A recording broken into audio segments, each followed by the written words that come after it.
Chaque année, le lac Tahoe en Californie attire sur ses rives des millions de vacanciers. Dans les casinos, certains font fortune, d'autres perdent. Quelqu'un est toujours prêt à parier et à prendre de grands risques.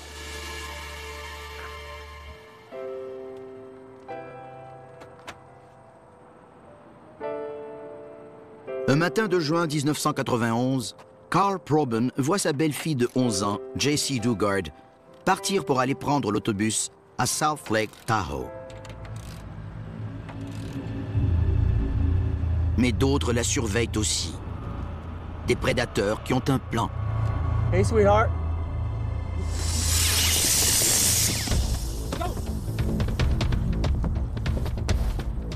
Il faudra près de 2 décennies avant que quiconque revoie la jeune fillette de 11 ans, Jessie Lee Dugard.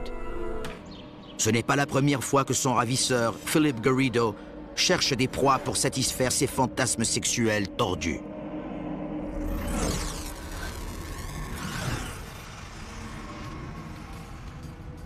Garrido consomme des drogues dures depuis l'école secondaire. Elles attisent ses besoins dépravés. Garrido souffre de plusieurs paraphilies. Il s'agit de déviations sexuelles caractérisées par une excitation devant des situations mauvaises, défendues ou dangereuses pour les autres. D'abord, le voyeurisme le satisfait. Puis, il est excité par le choc qu'il provoque en s'exhibant. Enfin, on raconte qu'il viole une fillette de 14 ans dans un motel. Mais il demeure libre, puisqu'aucune accusation n'est portée. En mars 1973, Garrido, alors âgé de 22 ans, épouse Christine Pereira, une ancienne flamme de l'école secondaire. Mais il se retrouve rapidement extrêmement insatisfait. Il a dit que lorsqu'il a épousé Chris, il l'aimait. Il aimait faire l'amour avec elle, mais il voulait plus. Il n'arrivait plus à se contenir. Philip Garrido veut sa propre esclave sexuelle. Il voulait une prisonnière qu'il pourrait agresser à volonté, sur laquelle il aurait une domination complète et qui n'existerait que pour son bon plaisir et pour céder à ses caprices. Novembre 1976. Marié depuis 3 ans, la frustration de Garrido envers sa jeune épouse atteint son paroxysme. Christine ne peut pas satisfaire ses désirs sexuels pervers. Pour obtenir ce qu'il désire, il menace de la faire souffrir. Il a soif de dominer, de blesser et d'humilier un autre être humain. Garrido loue un entrepôt et le transforme en un repère secret. Là, il peut se détendre et décompresser, se laisser aller aux hallucinations provoquées par la drogue et rêver qu'il torture des femmes. Phil savait ce qui était bien et mal, mais il ne s'en souciait plus. Il consommait beaucoup de LSD. Il prenait 2, 3 ou 4 doses par jour. La drogue attisait sa sexualité. Garrido décide qu'il est temps d'attirer une femme dans son repère diabolique. Il parcourt près de 100 km pour se rendre au lac Tahoe. La nuit est froide. Il fait signe à une victime potentielle. Hey, I was wondering if you could maybe give me a ride. My car broke down up the street a little bit. It's only like a couple miles up the road. Really, it wouldn't take long. It's cold out here. Sure. Yeah, I appreciate it. So, how far do you need to go? It's just a couple miles up there. It's just a little too cold to walk, you know? Il la guide jusqu'à une rue avoisinante tranquille. Hey, this will work right here. Thanks a lot. Stop! Get off me! What is wrong with you? Get this off! Now! No. Shut up! Get off of me! Okay. Ça ne se déroule pas comme Garrido l'avait prévu. You're sick! Mais au lieu de rentrer, il considère ce qui vient de se passer comme un exercice et part à la recherche d'une autre victime. Ces prédateurs évoluent toujours. Ils apprennent ce qu'ils peuvent faire différemment et mieux. Garrido est un menteur, un imposteur et un manipulateur.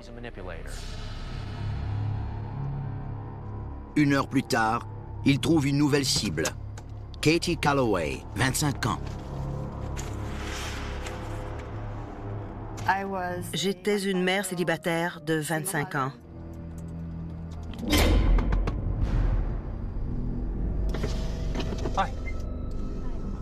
Il a dit « Désolé, je ne voulais pas vous faire peur, mais je n'arrive pas à démarrer ma voiture. » Which way you were headed?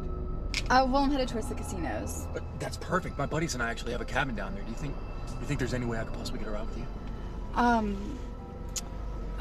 Well, if you don't mind holding some food. I'd love to.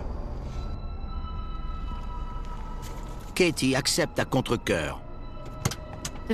C'était moi qui conduisais, alors je me disais que j'allais décider de l'endroit où je le déposerais, devant d'autres voitures qui passaient. Je croyais maîtriser la situation. Il la guide et il se retrouve devant un terrain vacant. Are you sure this is it? Je me suis dit que c'était un touriste et qu'il était perdu.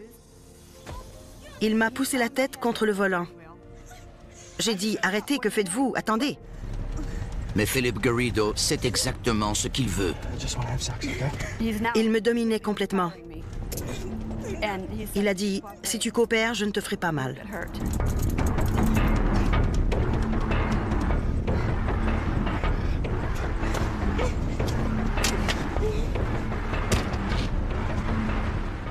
C'est un psychopathe, soit une personne insensible, détachée et sans égard pour les règles et les lois. En somme, c'est un mauvais être humain.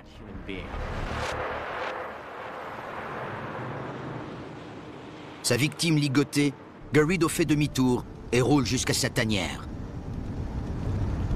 La conversation s'est orientée vers Dieu. Il me demandait si je connaissais Dieu. Évidemment, je me suis demandé si j'allais bientôt le rencontrer.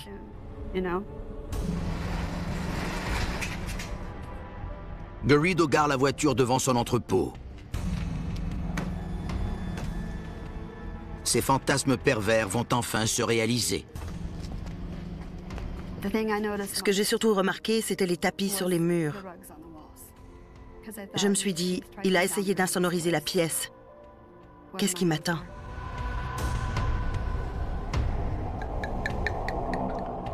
Il ordonne à Katie de se déshabiller.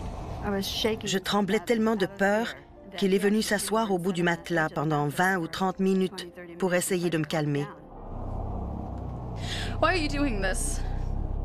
Il a dit qu'il fantasmait sur les femmes de l'époque romaine qui étaient des esclaves et qui devaient faire tout ce que l'homme leur demandait. Il a dit que c'était la seule façon pour lui d'atteindre une satisfaction sexuelle. Garrido viole Katie à répétition pendant plusieurs heures. Il avait un comportement sexuel déviant. Il était excité par la souffrance et la douleur d'un être humain non consentant. C'est ce qu'on appelle du sadisme sexuel. La vie de Katie est entre les mains d'un dément. Elle se croit sur le point de mourir. En novembre 1976, Philip Garrido enlève Katie Calloway et l'emmène dans un entrepôt qu'il a transformé en cachot. Une fois à l'intérieur, il la viole à répétition. J'étais terrifiée, je tremblais beaucoup. Je pensais que j'allais mourir.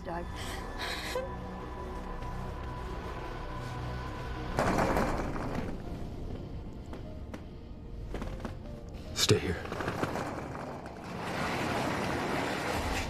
Doing some checks, I found this busted lock. You got any ID, proof that this is your storage unit? Yeah, I got a receipt right in here. Mind if I grab it? Yeah, go ahead. Je suis restée assise là pendant peut-être 10 secondes. Puis je me suis dit, je dois essayer. I forgot my key, and so I had to bust it. Help me! Help me! Help me, please! He's trying to rape me! Je suis sortie complètement nue. Ils m'ont regardé tous les deux en se demandant ce qui se passait. He's trying to rape me! Ils disaient, c'est ma petite amie, on fait la fête. Et j'ai dit non, gardez-le loin de moi. Je gelais, on était en novembre, il était 3 heures du matin et j'étais nue. Go back inside and put some clothes on. Garrido prétend que Katie et lui faisaient la fête et convainc le policier déconcerté de lui permettre de retourner lui aussi à l'intérieur. Je me suis dit qu'il me prendrait en otage. Il répétait, ne me dénonce pas, s'il te plaît. J'ai dit, d'accord, je ne le ferai pas. Et je me suis doucement dirigée vers la gauche pour m'enfuir de nouveau. D'autres agents arrivent et Katie se sent enfin en sécurité. Philip Garrido est arrêté pour viol présumé. Turn around and put your hands behind you. I didn't do anything wrong. You're making a mistake. Puisqu'il a conduit Katie de la Californie jusqu'au Nevada, Garrido fait face à des accusations de la justice fédérale et de celle de l'État. Il écope d'une peine de 50 ans et est envoyé au pénitencier de Leavenworth, au Kansas. 3 ans plus tard, après avoir vécu un long calvaire, son épouse divorce. Mais Garrido est déterminé à impressionner les gens. Il a charmé les gardiens, les psychiatres, tout le monde. C'était un détenu modèle. Il donnait l'impression que le système fonctionnait. Dans le parloir de la prison, il remarque une jeune femme dans la vingtaine, une infirmière auxiliaire, Nancy Bocanegra. Elle rend visite à son oncle, mais elle est vite attirée par Garrido. Nancy Bocanegra est née et a été élevée à San Antonio, au Texas.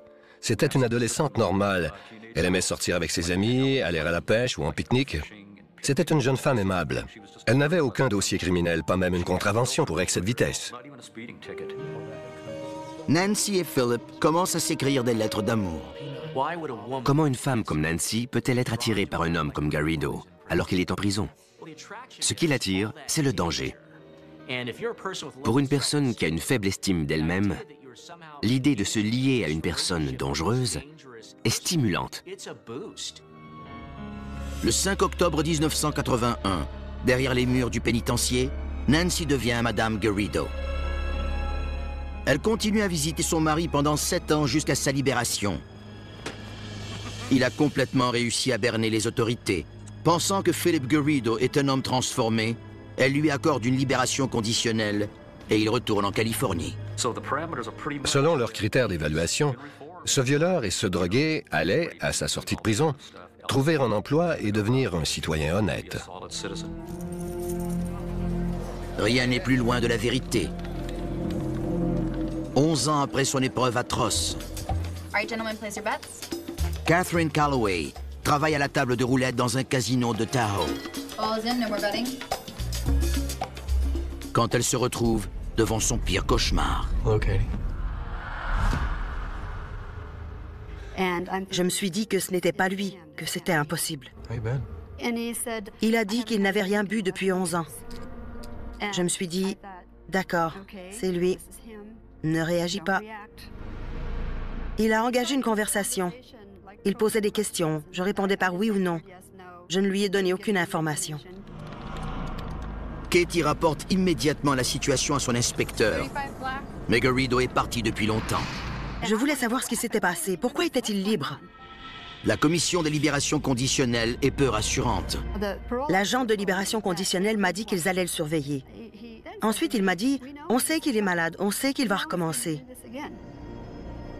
On aurait dû l'emprisonner et jeter la clé. 3 autres années passent. On est maintenant en 1991. À la surface, Garrido semble être un homme transformé. Il a découvert la religion et s'est trouvé un emploi et une femme aimante, Nancy. Mais ce semblant de vie normale n'est qu'un masque. Nancy et lui adorent essayer des drogues et elle est prête à l'aider à réaliser ses sombres fantasmes. Elle avait peut-être ses propres perversions sexuelles. Elle n'était pas aussi apparente que celle de M. Garrido. Il l'a préparée à accepter tout ça. Elle a subi les techniques de lavage de cerveau et de manipulation affective que ces hommes maîtrisent si bien.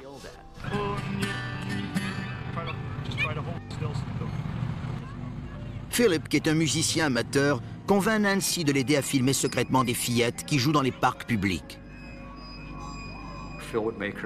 Phil lui demandait de filmer les enfants dans les glissoires ou les balançoires. Il était au premier plan, jouant de la guitare. Nancy faisait la mise au point sur les enfants. Elle a fait tous les étés.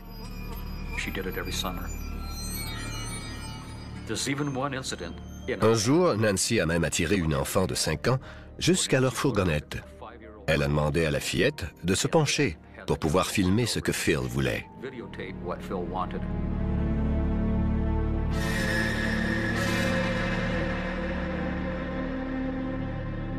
Cela ne suffit pas. Ce que Philip veut vraiment, c'est une esclave. une jeune fille innocente qu'il pourra contrôler.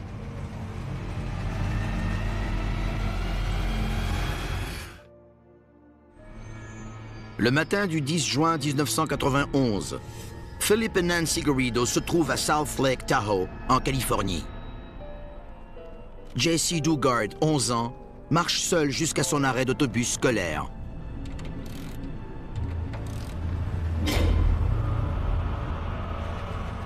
Quelqu'un la surveille discrètement.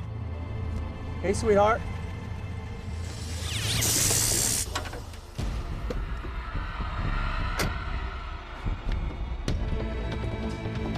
Let's go.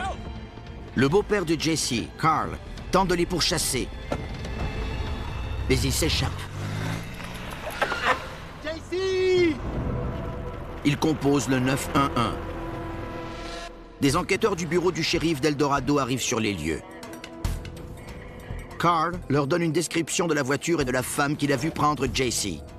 Mais il n'a pas réussi à lire la plaque d'immatriculation. En fonction de sa déposition, un suspect se dessine rapidement pour les enquêteurs. Carl Proben lui-même. Dans une telle situation, il faut d'abord innocenter le cercle proche. C'est ce qu'il faut faire. Carl est soumis à plusieurs interrogatoires et à des tests du détecteur de mensonges. Il les réussit tous. Les enquêteurs examinent des douzaines de pistes. Des voitures ont été interceptées, des personnes interrogées, mais aucune piste ne s'est jamais dégagée. De grands groupes de volontaires passent le secteur au peigne fin. En quelques jours, des dizaines de milliers de prospectus et d'affiches sont distribués et placardés dans tout l'État. L'enlèvement fait les manchettes nationales. Ça donnait à tous l'impression que personne n'était en sécurité. Les enfants n'allaient plus seuls jusqu'à l'autobus ou à l'école. Les parents n'ont pas laissé leurs enfants aller jouer seuls au parc pendant un moment. Ça a complètement renversé cette communauté.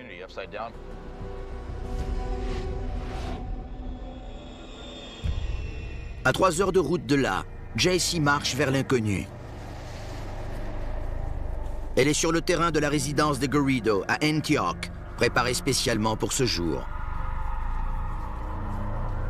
Philip Garrido a construit une enceinte pour rester à l'abri des regards. Dès qu'elle a reçu la décharge du pistolet électrique et qu'elle a été enlevée, son développement psychologique normal s'est arrêté. Toute son énergie mentale devait être consacrée à la compréhension, à la réorientation et à la gestion de cette mauvaise expérience. Garrido a construit un abri insonorisé où Jessie sera enfermée 24 heures par jour pendant plus d'1 an. Jessie est complètement dépendante de son ravisseur. Dans ce nouveau monde obscur, Philip Garrido contrôle tous les aspects de sa vie. La victime régresse alors jusqu'à une dépendance primitive et infantile envers son ravisseur. C'est horrible. C'est effrayant. Ce que Jessie a fait de plus brillant pour rester en vie, c'était simplement d'obéir. Elle n'avait pas les ressources pour se battre contre Philip ou pour s'enfuir.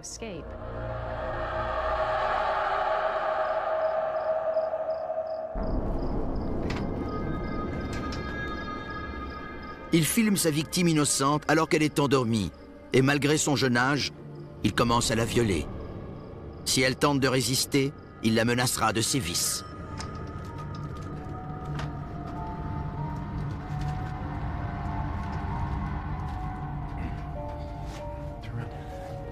Il en était venu à la conclusion qu'il était plus simple de laver le cerveau d'une enfant. Il lui dit qu'en satisfaisant ses besoins sexuels, elle épargne à une autre enfant un destin similaire. Elle avait une petite sœur à la maison et savait à quel point elle était vulnérable. Si elle pouvait l'endurer, aucune autre enfant n'avait à le faire.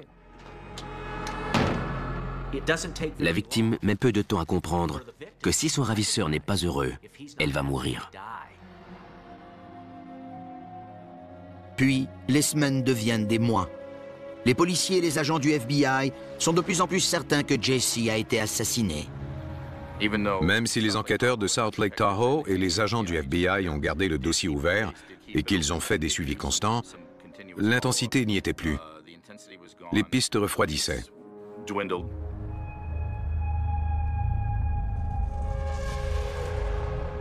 Intoxiqué, Garrido passe des heures, parfois des jours, à agresser JC. Il a commencé à lui donner un nom. Il l'appelait Snoopy. C'était le nom qu'elle a dû utiliser à partir de ce moment. Elle pouvait oublier l'idée de s'appeler JC.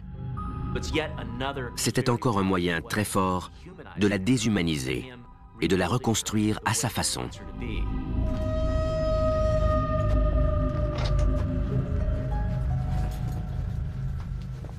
JC ne voit personne d'autre que Philip Garrido pendant des mois. Un jour, il lui présente quelqu'un de nouveau, Nancy. Elle se rend fréquemment dans l'abri. Elle sait que son mari aime violer JC. Elle n'essaie jamais de l'en empêcher. Les gens à l'extérieur de cette relation malsaine et dysfonctionnelle peuvent à raison se demander pourquoi Nancy tolérait-elle que Garrido est une esclave sexuelle? Ne se sentait-elle pas menacée? Ça ne la dérangeait pas? Mais il faut comprendre que ses demandes et ses besoins sexuels étaient extrêmes. Elle subissait des comportements similaires.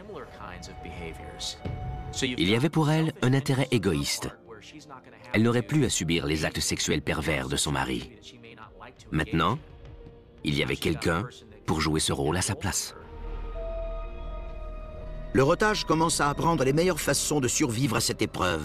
JC essayait toujours d'éviter les provocations, les agressions et la colère. Elle a tenté de charmer Nancy dans l'espoir de trouver en elle une compagne ou du réconfort. Dans son monde des ténèbres, la fillette de 11 ans a bien peu de plaisir. JC était très seule. Elle était enfermée pratiquement en permanence. Les contacts humains lui manquaient.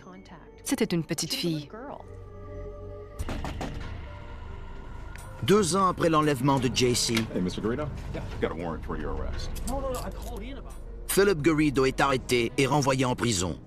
Il a refusé de passer un test de dépistage de drogue et a enfreint à 2 reprises les conditions de sa libération. Nancy est responsable de leur prisonnière. Elle a l'occasion de relâcher JC. Where's he going? He's going to an island. Mais l'horrible épreuve de la fillette ne fait que commencer. Elle se retrouve bientôt enceinte et devra donner la vie sans supervision médicale adéquate. Et Philip Garrido retourne chez lui. En avril 1993, Philip Garrido retourne chez lui après avoir purgé une peine de 4 semaines pour violation des conditions de sa libération conditionnelle. Pendant son absence, sa femme Nancy a gardé l'esclave sexuelle de 13 ans de Garrido, JC Dugard, prisonnière de l'abri insonorisé, où elle est maintenant enfermée depuis plus d'1 an. Nancy Garrido n'a rien fait pour aider JC à échapper à la violence et aux agressions horribles qu'elle subissait. La question est, pourquoi? Pourquoi l'aurait-elle fait?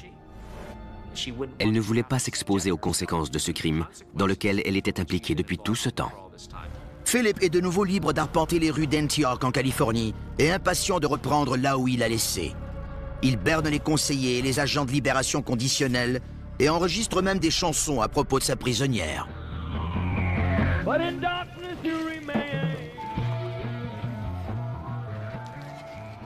Mais un grand changement est imminent. Philip et Nancy Garrido apprennent la nouvelle à JC. Elle attend un enfant. On ne peut probablement pas amener une personne plus bas. Il l'a mise enceinte, lui faisait vivre un calvaire, et maintenant, ils avaient un enfant en commun. Le violeur met son enfant au monde. C'était une autre façon pour lui de dire « Tu ne peux pas partir, on a un enfant ». JC et sa fille peuvent enfin sortir de l'abri, mais elles n'ont jamais la permission de quitter l'enceinte bien clôturée. Garrido leur donne accès à un 2e refuge. Quand Garrido est devenu plus sûr de l'obéissance de JC, il lui a permis de passer du temps dans l'autre pièce. C'était meublé différemment et un peu plus grand. Il y avait donc un peu plus d'espace. Garrido utilisait ses petites permissions pour récompenser progressivement JC pour son obéissance. 3 ans plus tard, JC, 17 ans, accouche d'un autre enfant. Évidemment, il y avait toujours la peur qu'il ait des relations sexuelles avec les filles. On croit que ça ne s'est jamais produit, mais JC devait certainement le craindre. Les Garrido sont maintenant certains qu'elle ne tentera jamais de s'échapper à cause des risques que courent ses enfants. Ils ont commencé à manger ensemble. JC pouvait parfois entrer dans la maison pour regarder la télévision. La dynamique changeait lentement. JC passait d'objets sexuels servant à assouvir ses fantasmes à une étrange vie de famille. Garrido ne l'a jamais vraiment perçue comme un membre de la famille. Il l'a toujours considérée comme sa prisonnière. Chaque fois qu'il la voyait, il ressentait une immense satisfaction parce qu'il s'en sortait impunément et qu'il la possédait. 5 ans après l'enlèvement, l'état mental de Garrido devient de plus en plus instable. Il commence à croire qu'il reçoit des messages divins et raconte à JC que Dieu l'a guéri de ses problèmes. Il met un terme aux agressions sexuelles. Il demande à JC de se choisir un nouveau prénom.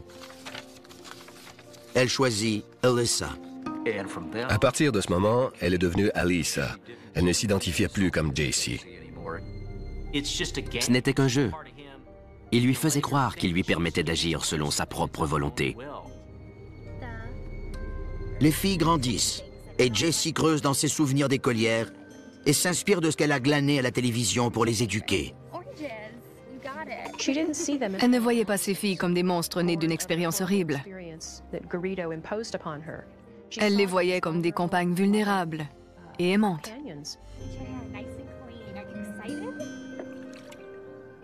Les Garrido commencent à amener leurs prisonnières avec eux lors de sorties familiales. Dans sa maison, Philip met sur pied une imprimerie. Il connaît du succès. Il affecte JC au poste de graphiste. Elle s'occupe également des clients au téléphone et en personne, sans jamais révéler sa détresse. Il a utilisé les enfants comme des pions pour la manipuler, la contrôler et la dominer, et pour la convaincre qu'elle avait une autre raison de ne pas s'enfuir. Pour une victime en captivité, une porte apparemment ouverte ne l'est pas. Le ravisseur lui a inculqué toutes sortes d'idées au cours des années de domination et de contrôle. Nancy Garrido souhaite que les enfants l'appellent maman et qu'elle considère JC comme leur sœur.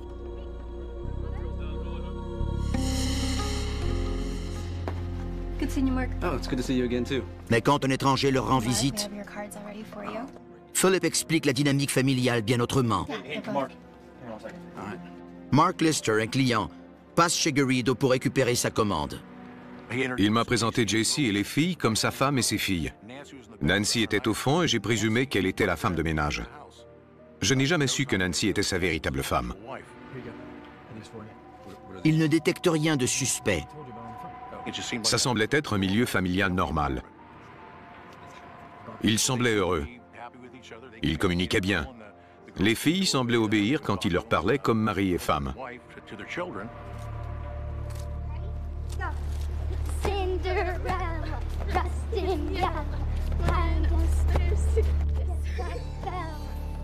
D'autres sont convaincus qu'il y a un grave problème. Une voisine appelle la police, se demandant pourquoi des enfants semblent vivre dans des tentes dans la cour arrière d'un délinquant sexuel reconnu. Quand l'agent de libération conditionnelle vient, les filles savent qu'elles doivent se cacher. Pendant la captivité de JC, il y a 60 visites officielles. Mais personne ne vérifie ce qui se passe derrière la maison.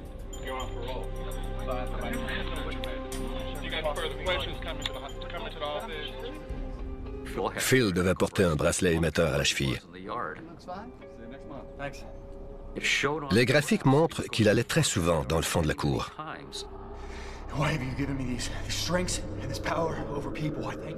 La folie de Philip Garrido s'aggrave. Il perdait lentement contact avec la réalité. Dans l'enceinte, ce monde qu'il avait créé, ce deuxième monde, chancelait.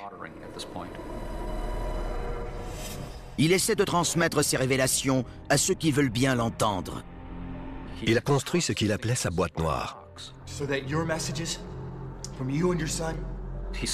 de laquelle il disait pouvoir entendre la voix des anges.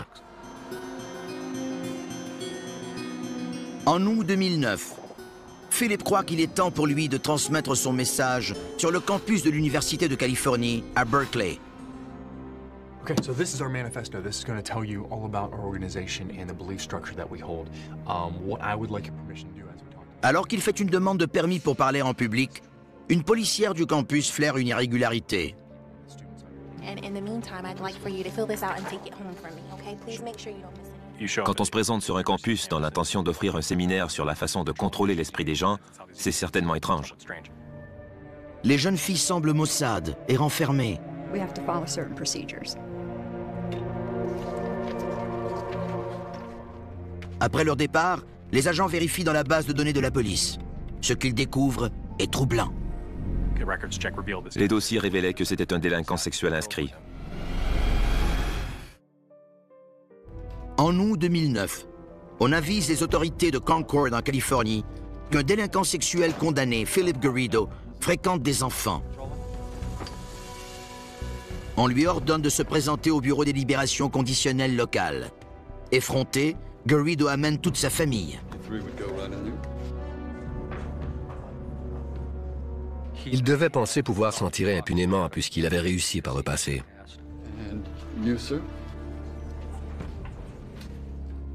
Tout le monde est interrogé séparément.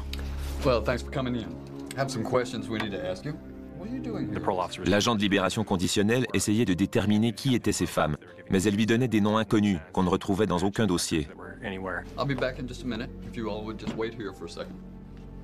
Finalement, il nous a appelés, le service de police de la ville. Tell us about Philip Garrido. We actually make business cards. So what are you doing here? I'm trying to get away from my abusive husband. Les histoires changent continuellement et ne concordent pas.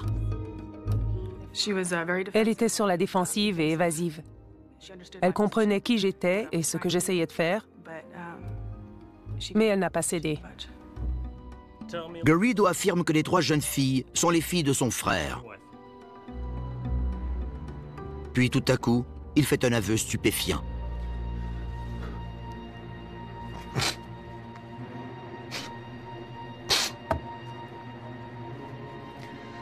I took her.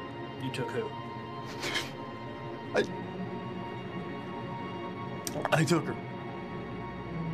Il avoue parler d'Alyssa. Stay right here, Mr. Garrido. They're safe, as long as they're with me. Can you hang on just a second? Excuse me.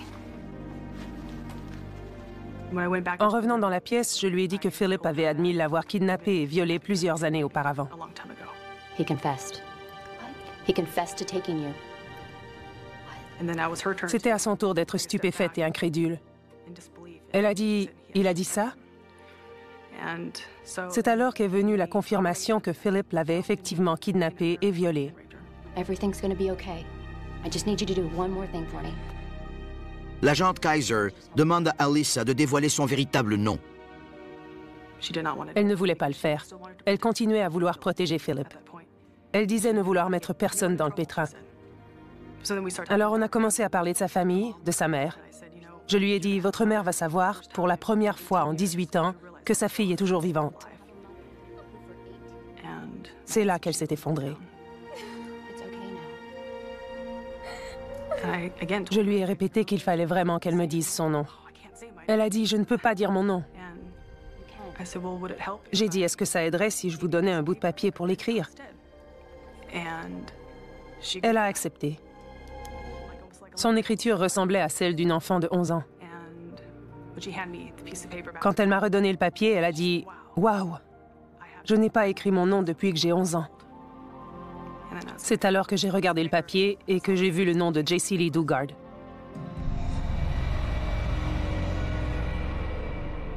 Les enquêteurs sont stupéfaits. C'était le début d'un long processus pour reprendre sa véritable identité. Ça a dû être un moment effrayant pour elle. Ce chapitre de sa vie était clos et elle se tournait maintenant vers l'inconnu. Cette nouvelle ville l'effrayait probablement. Le service de police de Concord communique rapidement avec les enquêteurs du comté d'Eldorado qui s'occupent du dossier non résolu de Jaycee Dugard. Depuis des années, ils sont convaincus qu'elle est morte. Quand un enfant est kidnappé, après 72 heures, il y a très peu de chances de le retrouver vivant. On cherchait un cadavre, des ossements. Quand on est entré dans la salle d'interrogatoire et qu'on a vu son visage, on avait l'impression de voir le visage de la petite fille de 11 ans qui avait disparu. Comme si elle n'avait pas vieilli. C'était merveilleux. C'était la même fille, ça ne faisait aucun doute. Elle avait le même sourire avec les dents un peu écartées, les mêmes yeux. Franchement, on était sous le choc. Il y a une autre personne avec qui partager la nouvelle. La mère de Jessie Dugard, Terry. J'ai dit, êtes-vous assise? Elle a dit oui. J'ai dit, Terry, Jessie est avec nous. On l'a retrouvée. Elle a dit, Rick, je suis trop fatigué, je n'ai pas le temps de blaguer. Qu'est-ce que vous voulez? J'ai dit, elle est vraiment ici. Ensuite, j'ai demandé à Jessie de parler. Elle a dit, salut maman. Et on a tous fondu en larmes.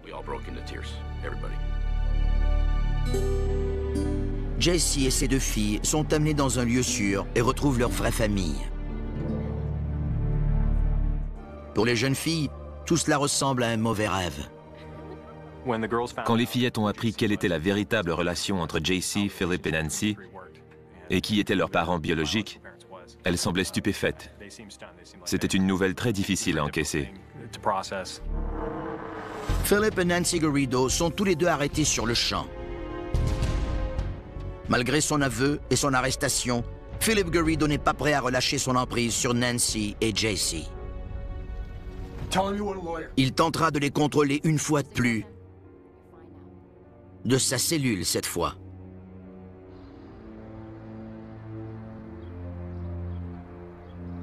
Bien qu'il soit évident que Philip ait été l'instigateur du crime, sa femme et complice Nancy a eu plusieurs occasions d'intervenir, mais a choisi de ne pas le faire. Sa personnalité déjà corrompue a fait d'elle un complément parfait dans cette alliance. Elle a dit qu'elle n'avait pas peur de Philip. Nancy était prête à le suivre. Elle l'a fait en sachant très bien ce qui se passait et a continué pendant 18 ans. Derrière les barreaux, et lors de brèves comparutions en cours, l'histoire d'amour tordu du couple se poursuit. Même en prison, Nancy a dit « Si vous connaissiez Phil, vous diriez qu'on est comme deux gouttes d'eau. Vous l'adoreriez. » Même après tout ça. Philip Garrido tente de mettre les médias de son côté. Il donne des entrevues en prison, affirmant que Jessie a fait de lui un homme meilleur.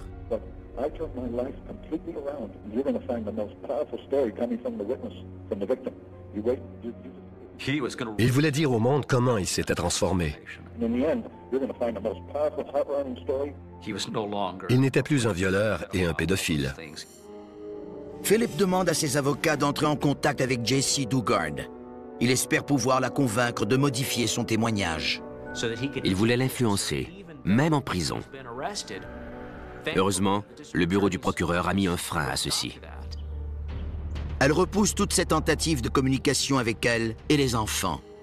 En juillet 2010, l'État de la Californie, embarrassé et honteux des échecs dans la supervision de la libération conditionnelle de Philip Garrido, accorde à Jessie Dugard un montant de 20 millions de dollars en guise de dédommagement pour les années perdues.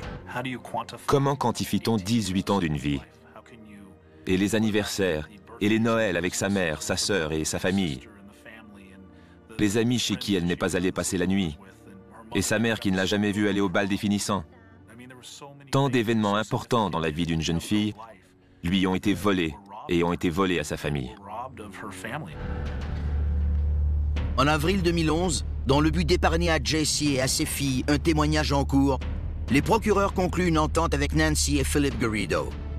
Nancy Garrido plaide coupable à une accusation d'enlèvement et à une simple accusation de viol. En échange, elle écope d'une peine à perpétuité avec un minimum de 36 ans à purger. Philip Garrido écope de 431 ans de prison pour enlèvement, viol et plusieurs autres délits.